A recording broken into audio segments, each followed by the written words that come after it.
Alright, YouTube. Madam Roy back again.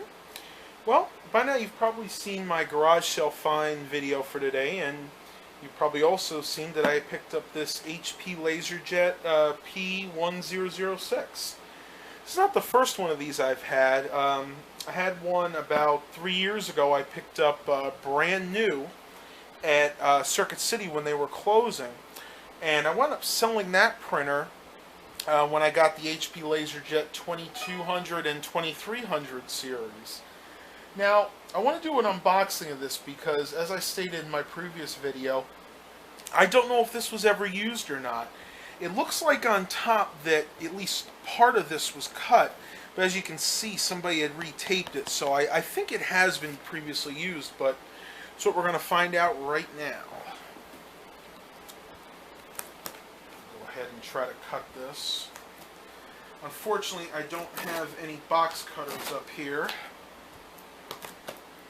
Just got to make do with what we have.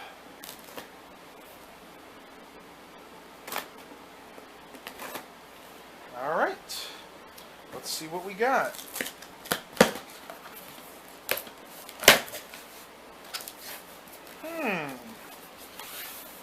I'll let you guys have a look here.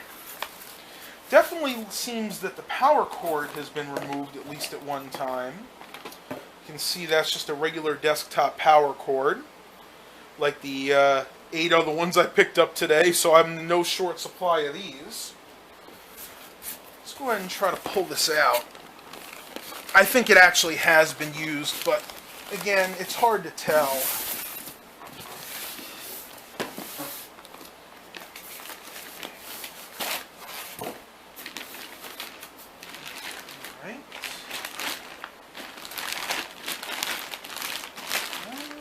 Oh yeah, she's definitely been used.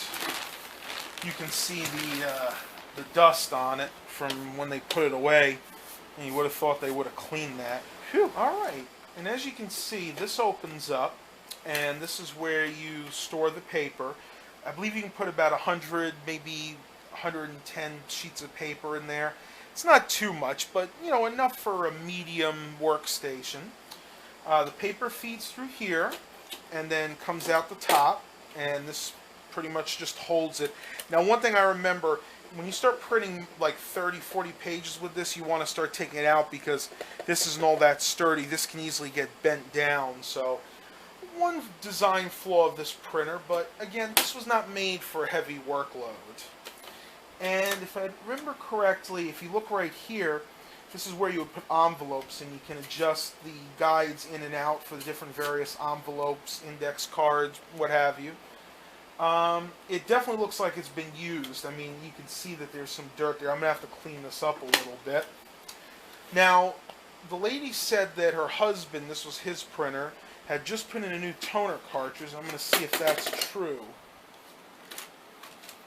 Well, as you can see, the toner cartridge is from Office Max, so I'm inclined to believe he probably got it a refurbished one. Let's look at the imaging on here. Well, the drum doesn't look too bad. Got a little bit of toner spillage there, but that's normal for a LaserJet printer. Inside looks very nice and clean. And that's it. That is the easiest cartridge to put in. You literally just drop it in. Now, of course, you don't always want to drop it in. I kind of lost control there, but very easy to maintain this printer. Pull that out, wipe the insides down with a dry cloth, and you're good to go. Shut that, and then close that.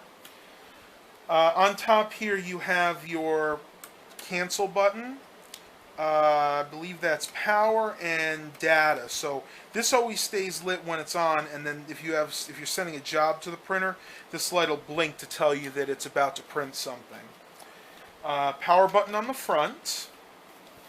I'm going to turn it to the back here.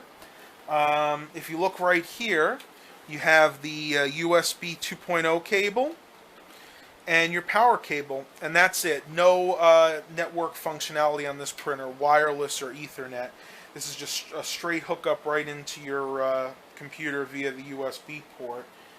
Manufacture date looks like it is 2007. I'll hold it up to the camera.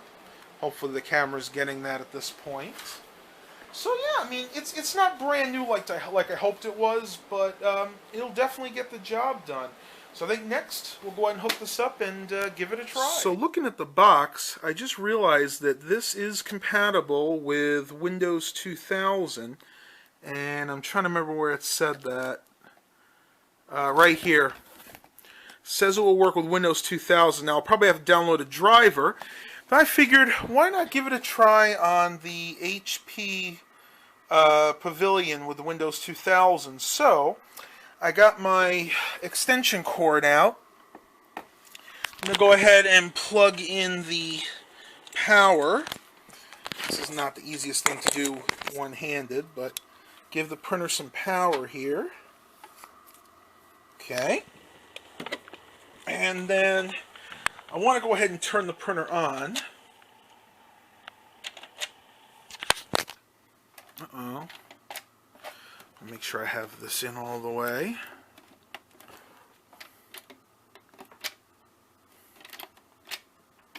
Ah, there we go. Just got to push harder. Now, what I'm going to do, I'm going to go ahead and plug this into my USB 2.0 hub. And let's see what comes up. Well, it found the printer. It knows what it is, but I highly doubt it'll be able to find a driver automatically. Yeah. Let's have Windows Update search if that gives me an option. I'll let that work for a while and see if that works. If not, I'll have to go to HP's website and just download the driver. I was able to find the driver on HP's website. Windows couldn't find it on Microsoft Update. Another problem I ran into is I needed to update my antivirus. And for those of you guys that don't know, Windows 2000 is pretty much incompatible with almost all antivirus programs out there, except for this one. This is called ClamWin Free. It's actually a version of this for the older Mac OSs too, like Tiger and Panther. And they seem to do a good job. It's one of the only options us vintage computer users have. It's interesting. It actually gives you two options for drivers here. It gives you the option for the full-featured driver. In other words, that's the one that would have come on the disk originally. But the problem I have here is that is 163 megabytes. And with a 16-year-old Pentium 3 based computer, that would take forever to download. So what I am going to do instead... So I'm going to scroll down here, and I'm going to populate the basic driver, which is only 3.4 megabytes, and we'll go ahead and download that one. That'll be a lot less time, and because this printer's not going to be here permanently, I don't need to have all the extra features.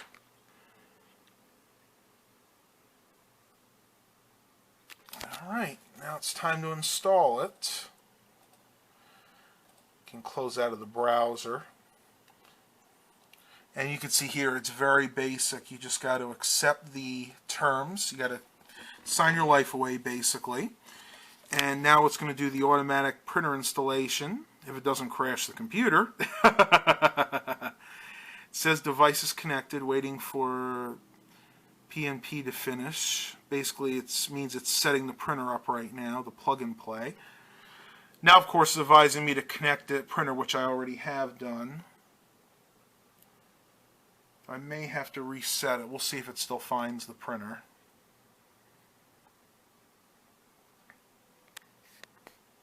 I'm going to go ahead and plug in and unplug and plug in the USB one more time.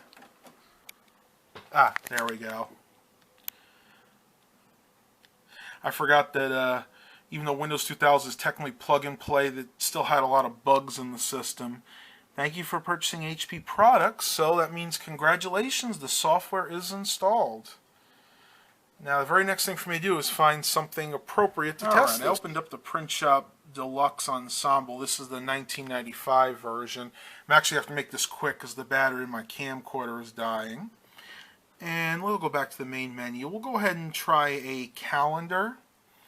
I'm going to do a customized ready-made calendar. We'll do a monthly one, and we'll make it for June of 2015 since May is half over at the moment. Let's see which one we want here. Remember, this is a black and white printer, so it doesn't really need to be colorful. Let's see. I'm going to do...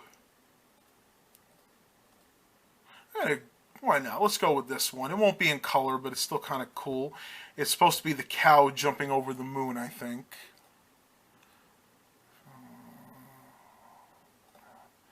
Yes, because I don't have the disc in there. It's not able to find every font.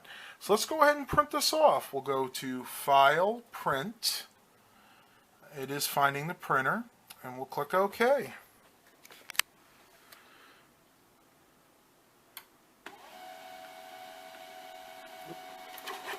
I want to forget to put that up.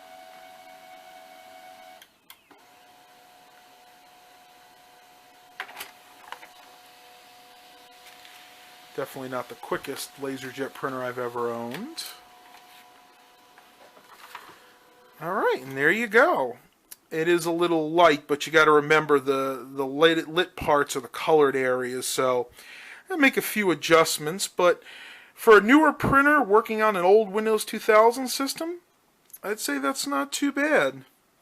Well, I'm going to end the video here because, again, my battery's about to die. Hope you guys enjoyed this video. Please remember to like and subscribe. And as always, have a blessed day, everybody.